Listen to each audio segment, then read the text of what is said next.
Rail साजिश पर इस वक्त की बड़ी खबर आपको बता दें, जांच एजेंसियों को टेरर लिंक के सबूत हाथ लगे हैं। एनआईए और यूपी एटीएस मामले की जांच कर रही है। रेल साजिश मामले में 12 लोगों से पूछताछ जो है वो इस वक्त जारी है। ये बड़ी खबर इस वक्त की आपको बता रहे हैं। रेल साजिश से जुड़ी हुई ये बड़ी खबर, टेरर लिंक के सबूत दरअसल यहां पर जांच एजेंसियों को हाथ लगे हैं। एनआईए और यूपी एटीएस मामले की जांच कर रही है और इसी बीच में ये टेरर लिंक के सबूत जो हैं वो हाथ लगे।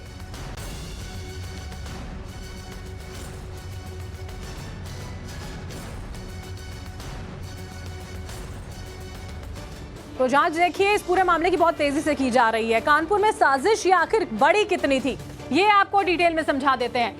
ट्रेन हादसे में टेरर लिंक के सबूत जो हैं वो यहां पर हाथ लगे हैं। सूत्रों के मुताबिक साजिश रचने वाला सेल्फ रेडिकलाइज था।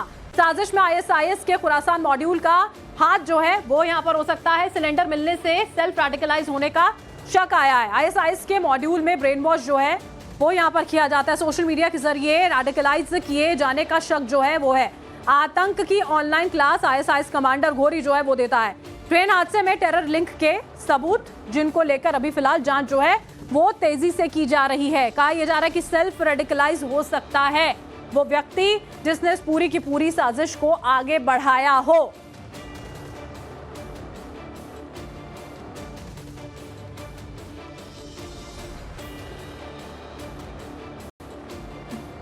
विनोद हमारे साथ, हमारे सहयोगी इस वक्त जुड़ चुके हैं, उनका रुख करते हैं। विनोद, जांच एजेंसियां कहां तक इन तारों को जोड़ पाई हैं, क्या कुछ अब तक स्पष्ट हुआ है, बताएं जरा।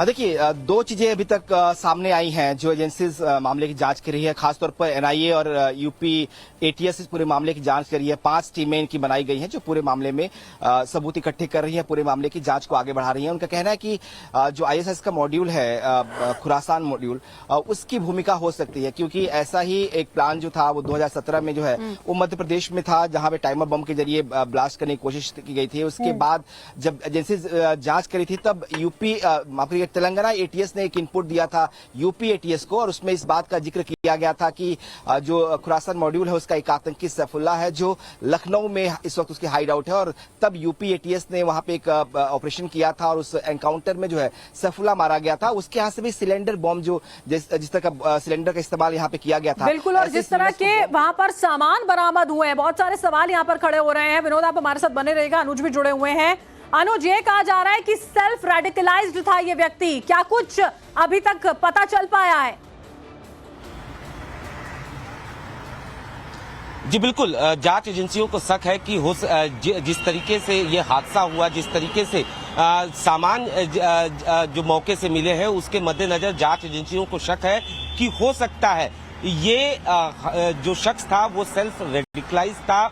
और जिस तरीके से पीछे जांच एजेंसियों को आईसिस को लेकर तमाम इनपुट मिले थे, जिसमें फरतुल्ला गौरी का वो ऑडियो जिसमें वो लगातार निर्देश दे रहा था कि कैसे ट्रेन पलटने की साजिश रची जाए, कैसे बाकायदा बम बनाने की बात उसने साफ तौर पे अपने ऑडियो में कहा था। उसके मद्देनजर जांच एजेंसियों को पूरा शक है कि निश्चित तौर पर इस हमले में जो शामिल है वो शख्स सेल्फ रेडिकलाइज हो सकता है। और क्योंकि लगातार आईसिस जो है वो भारत में कहीं न कहीं क्लास देता था, ऑनलाइन क्लास, और लोगों को रेडिकलाइज करने की कवायद जो है वो फरतुल्ला गौरी और उसके स्लीपर सेल द्वारा किया जा रहा था। ऐसे में जांच एजेंसियां मौके से जो तमाम चीजें मिली हैं उसके मद्देनजर अब जांच को आगे बढ़ा रही है। बढ़ाया जा रहा है। बने रहिएगा हमारे साथ में, दोनों ही आपका हम रुख करेंगे। कानपुर में ट्रेन साजिश मामले में एक और बड़ी खबर आ रही है। एटीएस के साथ एनआईए ने भी मामले की जांच शुरू कर दी है। एटीएस और एनआईए की 6 टीमें मामले की जांच कर रहे हैं। एजेंसियों को खुरासान मॉड्यूल के शामिल होने का शक है। रेलवे पर लोन वुल्फ अटैक की कोशिश की आशंका है। कालिंदी एक्सप्रेस को उड़ाने की साजिश जो है वो रची गई थी, जो विफल हो जाती है, लेकिन उसके बाद सतर्कता बहुत ज्यादा बरती जा रही, क्योंकि ऐसा पहला मामला नहीं है।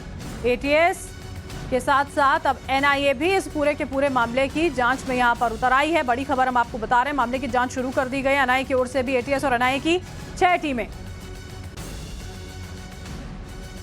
एक्सप्रेस को उड़ाने की साजिश में अब इसके पर्दाफाश के लिए जो है एनआईए भी इस टीम में जुड़ गई है। और कहा जा रहा है कि यूपी एटीएस एनआईए की 6 टीमें हैं जो लगातार इस पूरे मामले की जांच कर रही है। जो जांच एजेंसियों को शक है कि इस पूरे मामले में खुरासना जो मॉड्यूल है वो शामिल हो सकता है, और इसके पीछे जो वजह बताई जा रही है वो कहा जा रहा है कि 2017 में मध्य प्रदेश में एक ट्रेन में टाइमर बम रखकर उड़ाने की साजिश थी, और उस दौरान जब तमाम एजेंसियों ने जांच की तब तेलंगाना एटीएस ने एक इनपुट यूपी एटीएस को दिया था कि ये खुरासना मॉड्यूल का जो आतंकी है सैफुल्लाह वो लखनऊ में है, लिहाजा यूपी एटीएस और पुलिस ने एक ऑपरेशन के दौरान उसे मुठभेड़ में मार गिराया था, और तब उसके घर से सिलेंडर बम और आईडीएस बरामद हुआ था। उसके बाद से जो छापे पड़े थे, कानपुर का जो जाजमऊ इलाका है वहां से भी कई सारे लोगों को डिटेन तब पुलिस ने किया था और उनसे पूछताछ की थी। माना जा रहा है कि ये रेलवे पर एक उल्फ अटैक हो सकता है। आईएस का जो मॉड्यूल है खुरासना उसके पीछे ये मॉड्यूल काम कर सकता है। हालांकि पुख्ता तौर पर अभी इसलिए नहीं कहा जा रहा है कि अभी कोई गिरफ्तारी नहीं हुई है। हालांकि इस पूरे मामले में यूपी एटीएस और एनआईए ने करीब 100 लोगों से पूछताछ की है। अभी तक 10 से 12 लोगों को डिटेन कर रखा गया, उनसे लगातार पूछताछ की जा रही है। इतना ही नहीं, आसपास के जो बिल्डिंग्स है, जो जगह है, वहां से सीसीटीवी फुटेज भी निकाले जा रहे हैं। पास में ही निवादा जो टोल प्लाजा है वहां की सीसीटीवी फुटेज लिए गए हैं। इसके अलावा जो कन्नौज में स्वीट शॉप है जहां की मिठाई के डब्बों में जो व्हाइट पाउडर था जिसे एक्सप्लोसिव कहा जा रहा है वो मिला था, उसके यहां से भी उसका डीवीआर जो है जांच एजेंसी अपने साथ ले आई है, उनकी जांच कर रही है। लगातार बने हुए विनोद, पहले फर्रुखाबाद, शामली, अब कानपुर में भी साजिश की ये पूरी घटना जो है वो सामने आती है। इसके बाद अब एनआईए भी इस पूरी की पूरी जांच में शामिल हो गई। बिल्कुल, देखिए बड़ी बात यही है क्योंकि कानपुर रेंज आप देखिए किस तरह से कितना सेंसिटिव है। हमने देखा पहले फर्रुखाबाद में किस तरह से जो है वो ट्रेन को डिरेल करने की कोशिश की गई। हमने देखा साबरमती एक्सप्रेस जो कानपुर में ही डिरेल कर दी गई थी, उसकी जांच भी चल रही है। उसमें भी कहा गया था कि कोई हैवी ऑब्जेक्ट जो है वो ट्रैक पर रखा गया था।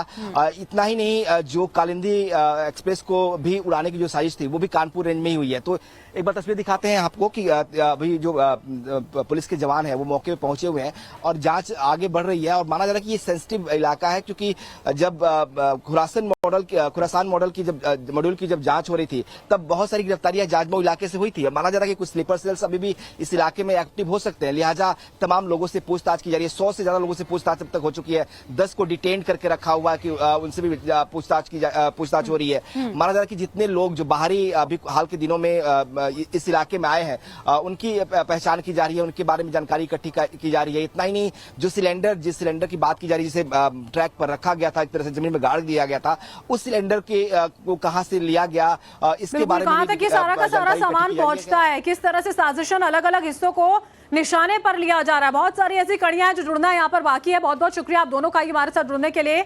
आगे भी आपसे जानकारी लेंगे।